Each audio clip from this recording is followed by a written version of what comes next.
All right, everybody, joined by Marcel Louis-Jacques of ESPN. He has the unique perspective of now covering the Bills, formerly covering Cam Newton. You hear about the news yesterday. What are your initial thoughts?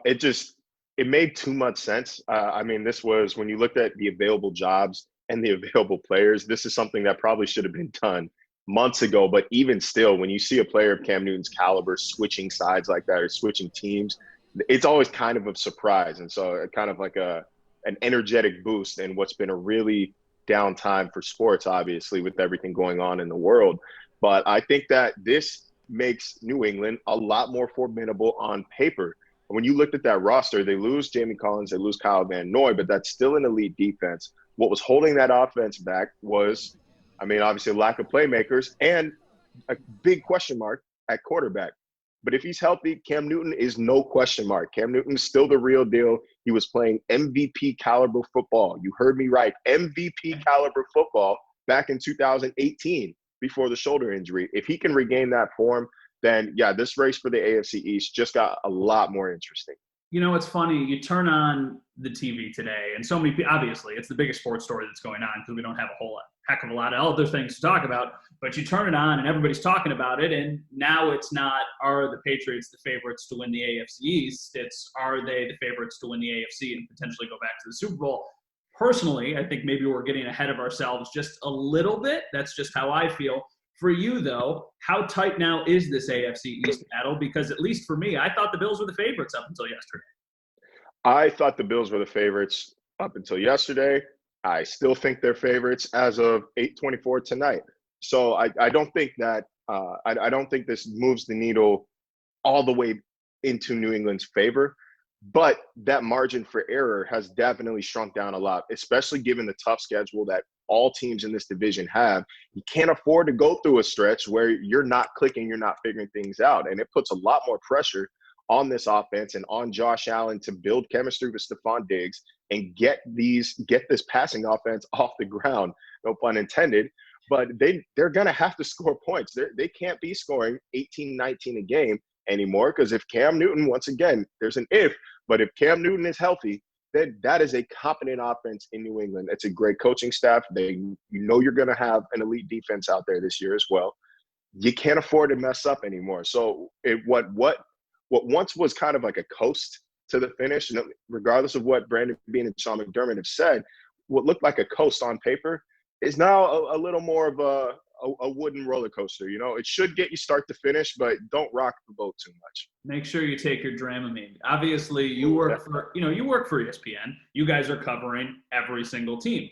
I feel like from the national perspective, though, you now have Cam Newton in a division. You have Josh Allen, who is a polarizing player. You have Sam Darnold, who obviously was a very high pick. And then Tua, probably Fitz is going to start. But still, this division has become a really, really interesting and fun division. Yeah, it is intriguing. I think it was Gil Brandt on Twitter today asked people to rank the order of the four quarterbacks, and it just happened to have Josh Allen first, followed by Darnold, Cam, and Tua, and it sent Twitter into a spiral because Josh Allen he's that quarterback that if you're not a Buffalo fan, he's the quarterback that you kind of love to hate. He's low-hanging fruit. He's a punching bag for people, and mostly it's people who don't watch him play or haven't seen him play. But I still legitimately think Josh Allen is still the best quarterback in this division. I think his organization has done the most to help him succeed, and that's really what's setting him apart from Sam Darnold. And we'll see what Miami can do with Tua Tagovailoa. Probably the best thing they could do is shelf him for a year and let him fully heal. But it's an intriguing division.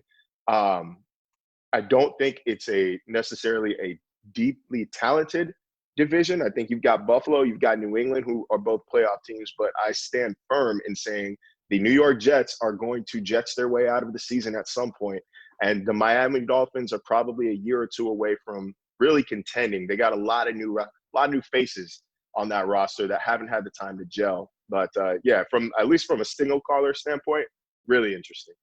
It's way too early, and I realize this, but, as we see the Bills roster now, we see the Patriots roster now, 2020 is a successful year for the Bills just finish that sentence. If they come home with an AFC East title and, you might not hear this very much out of One Bills Drive, but that is very much the goal right now. That is why you go out and you move heaven and earth as far as draft assets go to get a guy like Stephon Diggs, because you see a window open and you know the time is now. And in the NFL, those windows can shut a lot sooner than anybody anticipates. You got to strike while the iron's hot. Making the playoffs, that should be an expectation right now with this roster. I mean, it's hard to do in the NFL every single year, but when you've made it 2 of the last 3 years and now you've put together the best roster on paper out of any of your playoff seasons, then it should be more of an expectation than a goal or than a dream. But the main prize here is the AFC East crown. And if you can do that and put together a double-digit win season with this schedule, then yeah, you found success. Seems like we agree on the expectations, and we also agree on the exposed brick look. So Marcel, thank you for your time. I appreciate it, and we'll talk soon. Anytime, man.